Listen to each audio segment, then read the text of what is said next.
السلام علیکم eight class بیٹا، میں امید کرتا ہوں آپ اور آپ کے گھر والے سب خیر و عافیت سے ہوں گے، اور یہ بھی میں امید کرتا ہوں کہ آپ نے پچھلا عشرہ جو رمضان المبارک تھا 10 روزے ہمارے کمپلیٹ ہو گئے، وہ بہت ہی وہ آپ نے دل جمی کے ساتھ رکھے ہوں گے، ان میں وہ اللہ کی بندگی کی ہوگی۔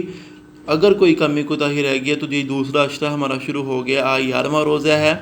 میں امید کرتا ہوں کہ آج کا روزہ آپ نے رکھا ہوگا، اور اس کے ساتھ ساتھ فجر کی نماز باجماعت ادا کی ہوگی۔ اگر کوئی کمی پچھلے عشرے میں رہ گئی ہے تو اس عشرے میں وہ کمی کو ختم کر کے وہ زیادہ سے زیادہ اللہ کی بندگی کرنے کی کوشش کرنی ہے، اللہ کے قریب ہونے کی کوشش کرنی ہے، اللہ سے اپنے وہ گناہوں کی معافی مانگنے کی وہ کوشش کرنی کہ اللہ ہمیں وہ رمضان المبارک کا مہینہ گزرے تو ہمارے سارے گناہ معاف ہو جائیں، اور وہ ہمارے نامہ اعمال میں کوئی بھی گناہ نہ ہو۔ اور یہ بھی امید کرتا ہوں کہ اپنا پچھلا ورق بہت ہی احسن انداز سے لکھا ہوگا اور یاد بھی کیا ہوگا۔ استقامت والا سبق تھا، آج ہمارا سبق نیا شروع ہو رہا ہے، حدائث کے سرچشمے بک کے پیج نمبر وہ 74 پر حضرت عیسیٰ علیہ السلام کے متعلق۔ قال ربی اشرح لی صدری ویسر لی امری واحلل عقدۃ من لسانی یفقہوا قولی ربی زدنی علما ربی زدنی علما ربی زدنی علما۔ حضرت عیسیٰ علیہ السلام یہ اللہ رب العزت کے بہت ہی برگزیدہ، نیک اور جو صالح بندے تھے، یہ پیغمبر بنا کے بھیجے گئے بنی اسرائیل کی طرف۔ بنی اسرائیل قوم تھی، ان کی طرف وہ ان کو پیغمبر بنا کر بھیجا گیا۔ ان کی یہ وہ خصوصیت تھی کہ ان کو اللہ تعالیٰ نے وہ بغیر باپ کے پیدا کیا تھا، بغیر باپ کے ان کا باپ نہیں تھا، صرف ماں ہی تھی جن کا نام مریم علیہ السلام تھا۔ یہ اللہ کے حکم سے، اللہ کے اذن سے وہ پیدا ہوئے تھے۔ اس سے کیا معلوم ہوا کہ اللہ وہ جو چاہے کر سکتا ہے، اللہ کے اختیار میں سب کچھ ہے، اللہ ہی ساری کائنات کا خالق اور مالک اور پیدا کرنے والا ہے، وہ جس طرح چاہے جس کو چاہے وہ پیدا کر سکتا ہے۔ تو یہ اللہ ہی کی ذات تھی جس نے وہ ان کو پیدا کیا، اور یہ وہ معجزانہ طور پر وہ لوگوں کے سامنے آئے کہ دیکھو میرے اللہ تعالیٰ نے بتایا کہ میں بغیر باپ کے بھی پیدا کرنے پر قادر ہوں، اور اللہ تعالیٰ نے پھر ان کو بہت سے معجزات سے بھی نوازا، اللہ نے بہت سے وہ انعامات و اکرامات سے بھی نوازا، بہت ہی برگزیدہ اللہ کے پیغمبر اور رسول تھے۔ حضرت عیسیٰ علیہ السلام بنی اسرائیل میں اللہ کے آخری رسول تھے، یعنی کہ یہ بنی اسرائیل میں بہت سے پہلے بھی پیغمبر آ چکے تھے، جیسے آپ کو علم ہے حضرت موسیٰ علیہ السلام بنی اسرائیل کی طرف آئے، شعیب علیہ السلام بنی اسرائیل کی طرف آئے، اور وہ پیغمبر بہت زیادہ انبیاء اکرام وہ ہارون علیہ السلام، اس کے علاوہ وہ اور بھی وہ کثیر تعداد میں انبیاء اکرام وہ بنی اسرائیل قوم کی طرف آئے۔ ہماری وہ طرف صرف ایک ہی نبی آئے ہیں، وہ کون؟ حضرت محمد صلی اللہ علیہ وسلم۔ لیکن بنی اسرائیل قوم ایسی تھی جن کو یہودی اور عیسائی کہا جاتا ہے نا، یہ بنی اسرائیل کی قوم ہے ساری، تو ان کی طرف بہت سے انبیاء اکرام، بہت سے پیغمبر اور رسول آئے تھے، اور یہ سب سے آخری رسول وہ ان کی طرف بھیجے گئے۔ حضرت عیسیٰ علیہ السلام کی والدہ محترمہ کا نام مریم علیہ السلام تھا۔ حضرت عیسیٰ علیہ السلام کی پیدائش اللہ کے حکم سے بغیر باپ کے معجزانہ طور پر ہوئی تھی۔ ان کی والدہ بنی اسرائیل کی نسل سے تھیں، یعنی ان کی والدہ بھی بنی اسرائیل کی نسل سے تھی، اور حضرت عیسیٰ علیہ السلام بھی بنی اسرائیل کی طرف رسول بنا کر بھیجے گئے۔ ان کی بغیر باپ کے پیدائش پر بنی اسرائیل نے ان کی والدہ پر، حضرت مریم علیہ السلام پر بدچلنی کا الزام لگایا، یعنی کہ انہوں نے کہا کہ یہ کیسے ممکن ہو سکتا ہے کہ بغیر ایک باپ کے وہ بچہ پیدا ہو جائے، ہر ایک بچے کا باپ ہوتا ہے، تو جب یہ بغیر باپ کے پیدا ہوئے تو ان کی وہ قوم نے، جس قوم بنی اسرائیل کی قوم نے ان کی والدہ کے اوپر الزام لگائے کہ یہ وہ نعوذ باللہ انہوں نے وہ ناجائز تعلقات قائم کیے ہوئے ہیں، اس طرح کے انہوں نے الزامات لگائے۔ لیکن یہ بہت ہی پاک تھی، مطہرہ تھی، پاکیزہ تھی۔ تو یہ بھی ایک معجزہ ہے کہ ابھی بچہ، حضرت عیسیٰ علیہ السلام چھوٹے تھے وہ گودی میں تھے، چھوٹے سے تھے، تو انہوں نے وہ اللہ کے حکم سے وہ لوگوں کو بتایا کہ نہیں، میری ماں وہ پاک دامنہ ہے، یہ وہ اللہ نے مجھے باقی بغیر باپ کے پیدا کیا، اور میں آپ کی طرف رسول اور پیغمبر بنا کر بھیجا گیا ہوں۔ تو انہوں نے ماں کی گود ہی سے ایسی عمر میں کلام کیا کہ جس عمر میں بچے کلام کرنے قابل نہیں ہوتے، یعنی کہ ایک دن کا بچہ کیسے وہ کلام کرتا ہے؟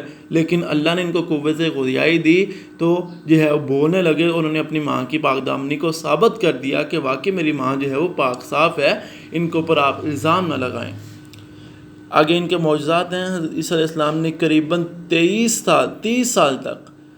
سال کی عمر میں نبی کی حیثیت سے دعوت و تبلیغ کا فرض ادا کرنا شروع کر دیا۔ جیسا کہ اللہ کے نبی نے 40 سال کی عمر میں کیا تھا، انہوں نے 30 سال کی عمر میں ان کو نبوت ملی، انہوں نے پھر جو ہے وہ اللہ کا پیغام لوگوں تک پہنچانا شروع کر دیا۔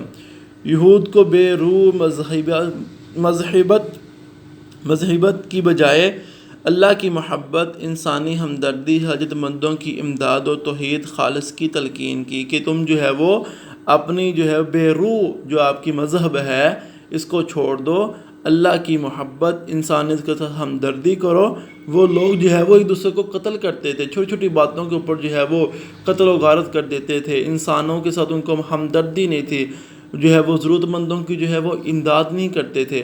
لیکن انہوں نے یہی آ کے پیغام دیا کہ نہیں، آپ نے جو ہے وہ اللہ کی پاکی بیان کرنی ہے اور صرف خالص توحید ہی بیان کرنی ہے۔ لیکن یہود نے ان کی دعوت قبول کرنے کی بجائے ان کی مخالفت شروع کر دی۔ ایسے بدبخت کی قوم تھی کہ ہر نبی کو انہوں نے جھٹلایا، جتنے بھی انبیاء اکرام آئے ہر نبی کو جھٹلانے کی کوشش کی، اور یہ بھی آخری نبی آیا ان کو بھی جو ہے انہوں نے جھٹلایا، ان کی بات ماننے کی بجائے بلکہ ان کی مخالفت کی۔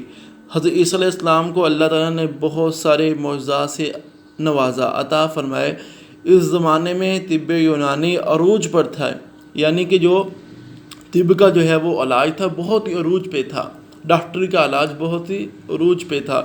جن بیماریوں کو ماہر یونانی طبیب بھی علاج قرار دے چکے تھے، یعنی کہ جو اس زمانے میں ماہر ڈاکٹر بھی جو ہے وہ جس مرض کو علاج کہلاتے تھے، حضرت عیسیٰ علیہ السلام اللہ کے نام سے انہوں ٹھیک کر دیتے۔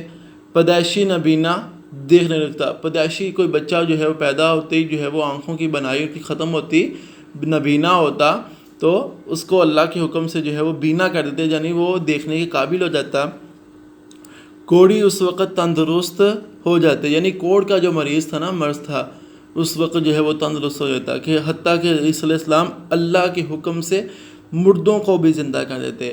مردے ہوتے تو اللہ کے حکم سے جو ہے وہ ان کو زندہ کر دیتے۔ کیوں؟ تاکہ جو ہے وہ یہ لوگ میری بات کو تسلیم کریں کہ میں واقعی نبی ہوں، میں واقعی اللہ کی طرف سے بھیجا گیا پیغمبر اور رسول ہوں۔ اس وجہ سے اللہ نے کہا کہ ان لوگوں کو دکھاؤ اپنے معجزات، یہ کسی جو ہے وہ ایرے گہرے کو نہیں دیے جاتے، بلکہ یہ وہ اسی کو دیے جاتے جو اللہ کا خاص بندہ پیغمبر اور رسول ہوتا ہے، لوگوں کو دکھانے کے لیے لوگ جو ہے وہ اللہ کو مانیں، اللہ کی دعوت کو قبول کریں، اللہ کو جو ہے وہ مان لیں۔ لیکن اتنے سارے معجزات دیکھنے کے باوجود یہ قوم جو ہے وہ نہ مانی۔ مٹی سے پرندے کی مورت بناتے، مٹی لے کر اس میں جو ہے وہ پرندے کی شکل بناتے، پرندے جیسا جو ہے وہ ایک عکس بناتے، تو اللہ تعالیٰ کا نام لے کے پھونک مارتے وہ سچ مچ اڑنے لگتا۔ یعنی مٹی لے کر جو ہے وہ اس میں کوے کی بنا دیتے شکل، جب کوے کی حل بنا دیتے، کوے جیسا جو ہے وہ ایک شکل بناتے، کبوتر جیسا بناتے، چڑیا جیسا بناتے، جس طرح جو ہے وہ بنانا کی کوشش کرتے وہ بنا کر جو ہے وہ اس کے اندر پھونک مارتے تو وہ اللہ کے حکم سے سچ مچ جو ہے وہ پرندہ بن کے اڑنے لگتا۔ یہ بھی اللہ کا معجزہ تھا۔ جھیلوں اور دریاؤں کو پیدل چل کر عبور کر لیتے، دریا ہوتے تو خود اس کے اندر جو ہے ہم تو کشتی کا استعمال کرتے نا، لیکن جو ہے وہ پیدل ہی چل پڑتے اس کے اندر، اس کو پار کر لیتے۔ ایک دو آدمی کے کھانے سے 5000 آدمیوں کا پیٹ بھر دیتے، یعنی ایک دو آدمیوں کا کھانا ہوتا تو ایسے اللہ کے حکم سے پھونک مارتے کہ وہ 5000 آدمی جو ہے وہ کھانا کھا لیتے۔ کتنا بڑا جو ہے وہ اللہ نے معجزہ عطا کیا۔ غرض حضرت عیسیٰ علیہ السلام تغلیب بھی کرتے جاتے اور بیماریوں اور اسیب زدہ لوگوں کو ٹھیک بھی کرتے جاتے۔ تو آج کا سبق ہمارا یہاں تک ہے، بہت ہی جو ہے وہ انٹرسٹنگ سبق ہے، اس کو بیٹا اچھے طریقے سے یاد کریں۔ اب اس کے جو ہے وہ ریلیٹیو جو مشقی سوالات ہیں وہ ہم کریں گے۔ حضرت عیسیٰ علیہ السلام نے اپنی معجزانہ پیدائش کے سلسلے میں یہود کے الزام کو کس طرح رد کیا؟ تو اس کا جواب یہاں سے ہے، ان کی بغیر باپ کے پیدائش پر بنی اسرائیل نے ان کی والدہ حضرت مریم علیہ السلام پر بدچلنی کا الزام لگایا، تو انہوں نے ماں کی گود ہی سے ایسی عمر میں کلام کیا جس عمر میں بچے کلام کرنے کے قابل نہیں ہوتے، اور اپنی ماں کی پاک دامنی ثابت کر دی۔ یہ اس کا جواب ہے۔ ٹھیک ہو گیا۔ اب دوسرا سوال ہے، حضرت عیسیٰ علیہ السلام کے 3 معجزات بیان کریں۔ 3 معجزات بیان کرنے، تو ان میں سے کوئی بھی 3 آپ معجزات بیان کر سکتے ہیں۔ ہے تو 6 معجزات ہیں، نمبر 1 یہ معجزہ، نمبر 2 یہ، نمبر 3 یہ، 4، 5 اور 6، ان میں سے 3 جو ہے وہ آپ نے بیان کرنے ہیں۔ تو اس کا جواب یہاں سے لے کر یہاں تک ہم کریں گے تو اس میں 6 کے 6 معجزات آ جائیں گے۔ تو کوئی بھی 3 جو ہے وہ 6 یاد کریں گے تو کوئی بھی 3 جو ہے وہ آپ لکھ سکتے ہیں پیپر کے اندر۔ تو یہ تھا آج کا ہمارے سوالات۔ اور ایک اور سوال جو اضافی ہے وہ یہ ہے، حضرت عیسیٰ علیہ السلام کی والدہ کس نسل سے تھیں؟ تو ان کی والدہ بنی اسرائیل کی نسل سے تھیں۔ تو یہ تینوں سوال آپ نے جو ہے وہ اپنی اسلامیت کی نیٹ کاپی کے اوپر، آج کی ڈیٹ 24 اپریل 2021 بروز ہفتہ ہے، خوش خط کر کے عنوان دے کر جو ہے مارکر کا استعمال کرتے ہوئے سوالات کو جو ہے وہ لکھ کر ان کے جواب جو ہے وہ نیچے تحریر کرنے ہیں آپ نے۔ السلام علیکم ورحمۃ اللہ وبرکاتہ۔